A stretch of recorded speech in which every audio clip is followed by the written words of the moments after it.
नमस्कार दोस्तों। आइए सुनते हैं हिंदी साहित्य की जानी मानी लेखिका मन्नू भंडारी द्वारा लिखी हुई कहानी मुक्ति। और अंततः ब्रह्म मुहूर्त में बाबू ने अपनी आखिरी सांस ली। वैसे पिछले 8-10 दिन से डॉक्टर सक्सेना परिवार वालों से बराबर यही कह रहे थे, प्रार्थना कीजिए ईश्वर से कि वह अब इन्हें उठा ले, वरना एक बार अगर कैंसर का दर्द शुरू हो गया तो बिल्कुल बर्दाश्त नहीं कर पाएंगे ये। परिवार वालों के अपने मन में भी चाहे यही सब चल रहा हो, पर ऊपर से तो सब एक दुखद मौन ओढ़े खड़े रहते, बिल्कुल चुपचाप। तब सबको आश्वस्त करते हुए डॉक्टर सक्सेना फिर कह उठते, वैसे भी सोचो तो इससे अधिक सुखद मौत और क्या हो सकती है भला। चारों बच्चे सेटल नहीं हो गए, कितना ध्यान भी रखते हैं पिता का, वरना आज के जमाने में तो बड़े भाग से मिलता है ऐसा घना गुथा संयुक्त परिवार, जिसके आधे से ज्यादा सदस्य तो इसी शहर में रहते हैं और जो बराबर अपनी ड्यूटी निभाते ही रहे हों। कहीं कोई चूक नहीं, कहीं कोई कमी नहीं। परिवार के लोग चुप। मेरा मन जरूर हुआ कि उन्हीं की बात आगे बढ़ाते हुए इतना और जोर दूं कि कितनों को मिलते हैं आप जैसे डॉक्टर जो इलाज करते करते परिवार के सदस्य ही बन गए, बाबू के तीसरे बेटे। पर कहाँ नहीं गया, मैं भी परिवार वालों के साथ चुप ही खड़ी रही। और सबसे बड़ी बात तो यह है कि कितनों को नसीब होती है ऐसी सेवा करने वाली पत्नी। मैं तो हैरान हूं उनका सेवा भाव देखकर। आखिर उम्र तो उनकी भी ही है, उसके बावजूद पिछले 8 महीनों से उन्होंने न दिन को दिन गिना न रात को रात, बस लगातार और बिना बाकी पूरा किए ही मुड़कर वे जाने लगते। पता नहीं क्यों मुझे लगता जैसे मुड़ते ही वे अम्मा के इस सेवा भाव के प्रति कहीं नतमस्तक हुए हों। और मैं सोचती कि चलो कम से कम एक आदमी तो है जिसके मन में अम्मा की इस दिन रात की सेवा के प्रति सम्मान है, वरना परिवार वालों ने इस ओर ध्यान देना ही छोड़ दिया है। बस जैसे वो करती हैं कहती हैं, किसी ने इसे उनके फजर के खाते में डाल दिया तो किसी ने उनके स्वभाव के खाते में, तो किसी ने उनकी दिनचर्या के खाते में। सबके ध्यान के केंद्र में रहे तो केवल बीमार बाबू। स्वाभाविक भी था, बीमारी भी तो क्या थी, एक तरह से मौत का पैगाम।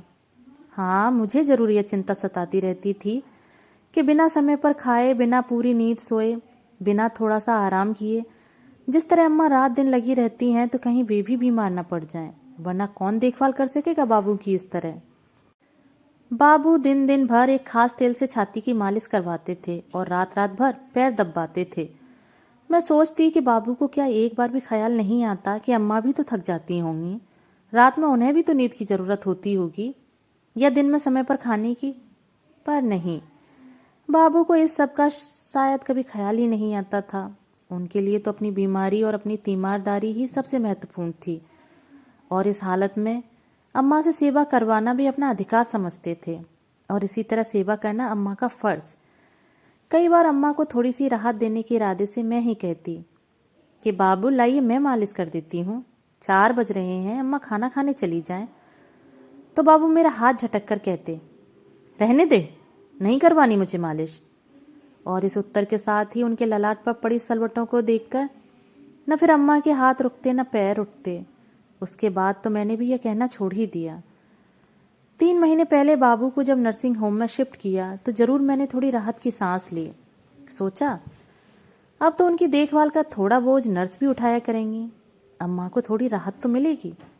पर नहीं, नर्स से तो बाबू केवल दवाई खाते या बीपी चेक करवाते, बाकी की सारी सेवा चाकरी तो अम्मा के ही जिम्मे रही। अम्मा रात दिन बाबू के साथ नर्सिंग होम में ही रहती और मालिश और पैर दबाने का काम भी पहले की तरह ही चलता रहता। हाँ, डॉक्टर सक्सेना की विशेष सिफारिश पर रात में कभी कोई जरूरत पड़ जाए तो अम्मा के साथ रहने के लिए परिवार का कोई ना कोई सदस्य आता रहता। कल रात 9 बजे के करीब हम लोग खाना खाकर उठे ही थे कि फोन की घंटी बजी। मैंने फोन उठाया तो उधर बड़े चाचा थे। छोटी, भैया की पहले आवाज गई और फिर थोड़ी देर बाद वे बेहोश हो गए।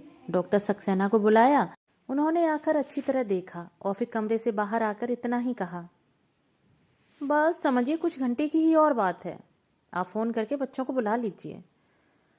फिर उन्होंने नर्स को कुछ आदेश दिए और चले गए। सो देख, तू फोन करके शिवम को कह दे कि सवेरे की फ्लाइट पकड़कर आ जाए लखनऊ फ़ोन करके बड़ी को भी कह दे कि वह भी जल्दी से जल्दी पहुंचे। अमेरिका से नमन का आना तो मुश्किल है, पर सूचना तो उसे दे ही दी जा सकती है। और सुन, फ़ोन करके तू नर्सिंग होम आ जा, मैं बाहर निकलूंगा, सारी व्यवस्था भी तो करनी होगी। सुना तो मैं ज्यों का त्यों सिर थाम कर बैठ गई। बिना बताए ही रवि जैसे सब कुछ समझ गए। स्नेहा से मेरे कंधे पर हाथ रखकर पूछा, नर्सिंग होम चलना है? मैंने धीरे से गर्दन हिलाकर अपनी स्वीकृति दी तो रवि ने पूछा, क्या कहा चाचा जी ने? क्या? बाबू बेहोश हो गए हैं और डॉक्टर साहब ने अच्छी तरह देखने के बाद कहा कि बस कुछ ही घंटों की बात और है, परिवार वालों को खबर कर दो। यानी कि बाबू अब? और मेरी आवाज़ रुंध गई। रवि ने मेरी पीठ सहलाई। तुम तो हिम्मत रखो, वरना अम्मा को कौन संभालेगा? अम्मा की बात सोचकर एक बार तो मैं और विचलित हो गई, क्या गुजरेगी उन पर फिर अपने को संभाल कर उठी और सबसे पहले बम्बई बड़े भैया को फ़ोन किया। सारी बात सुनकर भी बोले, थैंक गॉड, बिना तकलीफ शुरू हुए ही शांति से जाने की नौबत आ गई। ठीक है, मैं सवेरे ही फ्लाइट लेकर आता हूँ, पर देख, सुषमा तो आ नहीं पाएगी। दोनों बच्चों के बोर्ड के इम्तहान जो हैं, मैं अकेला ही पहुंचता हूँ। वैसे भी सब लोग करेंगे भी क्या? दीदी को फ़ोन किया तो उन्होंने भी इतना ही कहा कि जल्दी से जल्दी आने की कोशिश करती हूँ। इसके आगे पीछे कुछ नहीं कहा, न पूछा।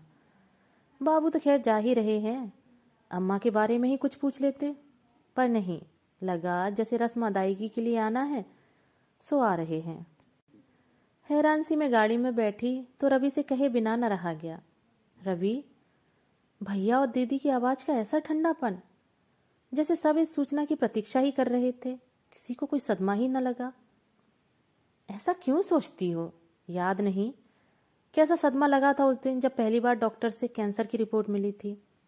उसके बाद कुछ महीनों तक तो कितनी लगन से बाबू की देखभाल और तीमारदारी चलती रही थी। शुरू के तो 4 महीनों में 2 बार तो बम्बई से बड़े भैया आए, एक बार अमेरिका से छोटे भैया भी आए।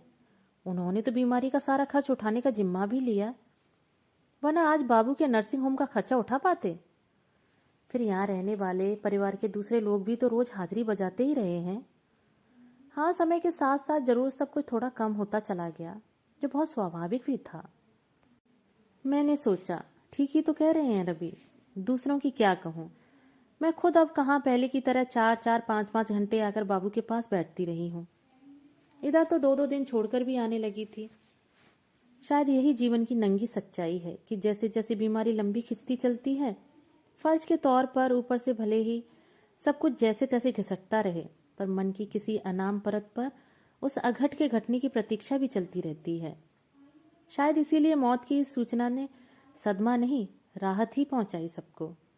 फिर भी कम से कम मेरे मन में चलने वाली हर बात, हर सोच को अच्छी तरह समझने वाले रवि का एक हाथ मेरी पीठ सहलाने लगा। Relax Shivani, relax. इस समय सब बातों को ध्यान से हटाकर तुम केवल अम्मा की बात सोचो। अभी तो तुम्हें ही उन्हें संभालना है, बाकी सब लोग तो बाबू में लग जाएंगे, पर अम्मा पर जो गुजरेगी। जानती हूँ, लंबी बीमारी ने जहाँ अंतरंग से अंतरंग संबंधों के तार भी रेशे रेशे करके बिखेर दिए, वहाँ एक अम्मा ही तो जुड़ी रही उनसे, उतने ही लगाव, उतनी ही निष्ठा के साथ रात दिन सेवा करती रही उनकी। कितनी अकेली हो जाएंगी वे, कैसे झेलेंगे इस सदमे को। गाड़ी रुकी तो लगा, अरे नर्सिंग होम आ ही गया। समझ ही नहीं पा रही थी कि कैसा सामना करूंगी अम्मा का। जैसे तैसे हिम्मत जुटाकर ऊपर चढ़ी तो हैरान, अम्मा वैसे ही बाबू के पैर दबा रही थीं। मुझे देखते ही बोली, अरे छोटी, तू कैसे आई इस वक्त? समझ गई कि चाचा अम्मा को बिना कुछ बताए ही बाहर निकल गए। मैंने भी अपने को भरसक सहज बनाकर ही जवाब दिया, चाचा का फोन आया था, उन्हें किसी जरूरी काम से बाहर जाना था, सो उन्होंने मुझे तुम्हारे पास आकर बैठने को कहा, तो आ गई। अम्मा का सामना करना मुश्किल लग रहा था, सो यूं ही मुड़ गई। सामने टिफिन दिखाई दिया तो पूछ बैठी, 12 बजे तुम्हारे लिए जो खाना भिजवाया था, खाया या हमेशा की तरह टिफिन में ही पड़ा है? कैसी बात करे है छोटी, कितने दिनों बाद तो आज ऐसी गहरी नींद आई है इन्हें। पैर दबाना छोड़ दूंगी तो जाग नहीं जाएंगे, और जो जाग गए तो जाने हैं इनका गुस्सा। देखा नहीं कैसे लाता फटकाने लगे हैं ये। सो दवाने दे मुझे तू। खाने का क्या है, पेट में पड़ा रहे या टिफिन में, एक ही बात है। कैसा तो डर बैठ गया है अम्मा के मन में बाबू के गुस्से का कि उन्हें सोता जानकर भी वे पैर दबाना नहीं छोड़ रही। पिछले कई महीनों से यही तो स्थिति हो गई है उनकी कि खाना टिफिन में पड़ा रहे या पेट में, उन्हें कोई फर्क नहीं पड़ता। और इस सब के लिए उन्होंने न कभी कोई किसी से शिकायत की, न गुस्सा करें भी तो किस पर। गुस्सा करना नहीं, बस जैसे गुस्सा झेलना ही नियति बन गई थी उनकी। आश्चर्य तो मुझे इस बात पर हो रहा था कि इतनी अनुभवी अम्मा को क्या ये बिल्कुल पता नहीं चल रहा था कि बाबू गहरी नींद में नहीं बल्कि बेहोशी की हालत में पड़े हुए हैं। क्या 8 महीने की लंबी बीमारी ने भूख नींद के साथ साथ उनकी सारी इंद्रियों को भी सुन्न कर दिया है। एक तरफ तो कुछ घंटों के बाद बाबू के साथ जो होने जा रहा है उसकी तकलीफ, अम्मा पर होने वाली उसकी प्रतिक्रिया की कल्पना, और दूसरी तरफ सहज बने रहने का नाटक। अजीब स्थिति से गुजर रही थी मैं। सवेरे ठीक 5 बजे बाबू ने आखिरी सांस ली। आने के कुछ देर बाद ही नर्स ने मुझे बुलाकर कहा था कि वे यदि बार बार अंदर आएंगी तो अम्मा को शक होगा और वे अभी से रोना धोना शुरू कर देंगी। इसलिए मैं ही थोड़ी थोड़ी देर बाद बाबू की सांस का अंदाजा लेती रहूं और मैं बाबू के सिर पर हाथ फेरने के बहाने यह काम करती रही थी। कोई 7-5 मिनट पहले ही उनकी उखड़ी उखड़ी सांस को देखकर मैं ही नर्स को बुला लाई। नर्स थोड़ी देर तक पल्स पर हाथ रखे खड़ी रही। फिर उसने धीरे से बाबू के पैरों से अम्मा के हाथ हटाए। सब कुछ समझकर बाबू के पैरों से लिपट कर ही अम्मा छाती फाड़कर जो रोई तो उन्हें संभालना मुश्किल हो गया। परिवार के कुछ लोग शायद काफी देर पहले से ही नीचे आकर खड़े हो गए थे। नर्स की सूचना पर बड़े चाचा, चाची और रवि ऊपर आ गए। ये सब लोग तो रात से ही इस घटना के लिए मानसिक रूप से तैयार थे। नहीं थी तो केवल अम्मा, सो उन्हें संभालना मुश्किल हो रहा था।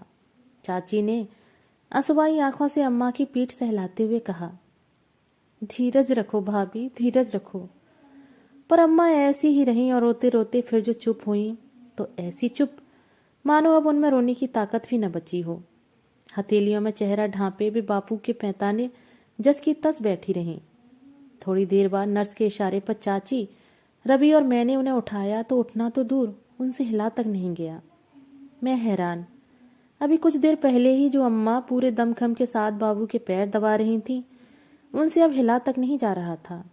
गए तो बाबू थे, पर लगा जैसे जान अम्मा की निकल गई हो। घर लाकर उन्हें बाबू के कमरे में ही बिठा दिया। वे जमीन पर दीवार के सहारे पीठ टिकाकर बैठ गईं, बिल्कुल बेजान सी। बाकी सब लोग बाहर चले गए, बस मैं उनके साथ बैठी रही, यह तय करके कि अब मैं यहाँ से हिलूंगी नहीं। बाहर इस अवसर पर होने वाली गतिविधियां अपने ढंग से चलती रहीं। बड़े भैया 10 बजे की फ्लाइट से आए और एयरपोर्ट से ही सीधे नर्सिंग होम चले गए।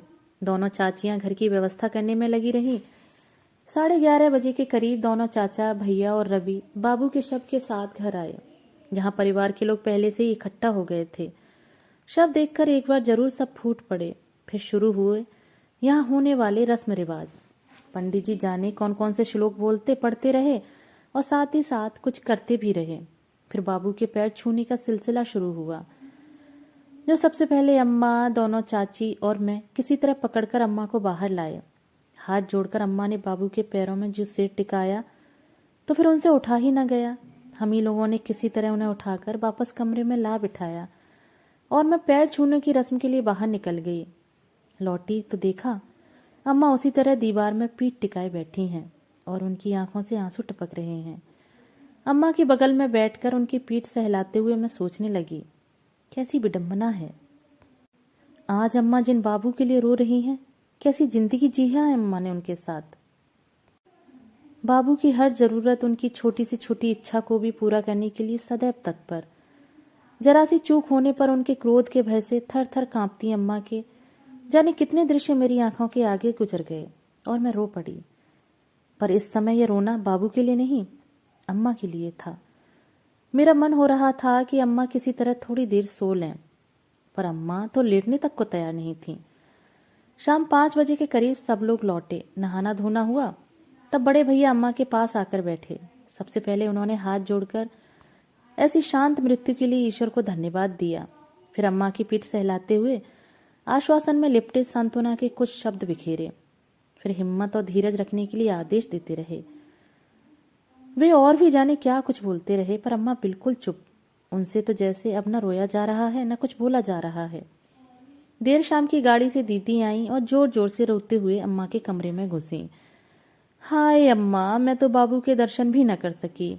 अरे मुझे पहले किसी ने खबर की होती तो जल्दी आती। अरे बाबू, हाय अम्मा। मैंने ही उन्हें चुप कराकर जैसे तैसे कमरे से बाहर भेजा। मैं नहीं चाहती थी कि अब कोई भी अम्मा के पास आए, वे किसी भी तरह थोड़ा सो लें, पर यह संभव ही नहीं हो पा रहा था। रात में सारे दिन के भूखे लोगों ने डटकर खिचड़ी खाई। मैं जल्दी से अम्मा की प्लेट लगाकर लाई और बराबर मनोहार करती रही कि अम्मा कुछ तो खा लो, कल सारे दिन भी तुमने कुछ नहीं खाया था। पर अम्मा न कुछ बोली न खाया। मेरे बराबर आग्रह करने पर उन्होंने बस किसी तरह हिम्मत करके मेरे आगे हाथ जोड़ दिए।